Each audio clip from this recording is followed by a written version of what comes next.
കഥ പറഞ്ഞ അതൊക്കെ ഇങ്ങനെ വൈൻഡിയാന്ന് കരുതുക. ഒരു ക്ഷേത്രനഗരം മുങ്ങിപ്പോയി, ഇങ്ങനെ കടലിനകത്താണ്, ഇങ്ങനെ മധുരയൊക്കെ മുങ്ങിപ്പോയത് കണക്ക്. അപ്പം അത് അവർക്ക് സങ്കല്പമുണ്ട്, അതിനകത്തൊരു ക്ഷേത്രമുണ്ട്. ആ ക്ഷേത്രത്തിലെ ഇങ്ങനെ വളരെ അത്ഭുതമുള്ള ഈ മണിനാദങ്ങൾ ഇങ്ങനെ നന്നായിട്ട് ശ്രദ്ധിച്ചാൽ കേൾക്കുന്ന പറയുന്നത്. അങ്ങനെ അനവധി ദിവസങ്ങളായിട്ട് ഈ മണിനാദങ്ങളെ ശ്രദ്ധിക്കാനായിട്ട് ഒരാളിങ്ങനെ ഇരിക്കുകയാണ്. അയാൾക്കൊന്നും കിട്ടുന്നില്ല.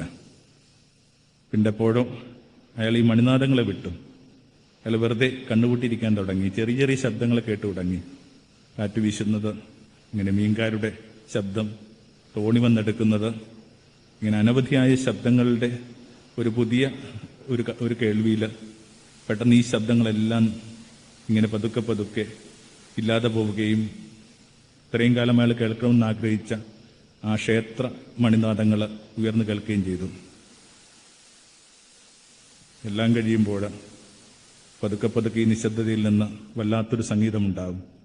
ആ സംഗീതത്തിന് മലയാളത്തിൽ കിട്ടിയ ഏറ്റവും നല്ല പേരനാണ് അരവിന്ദൻ. Thank you.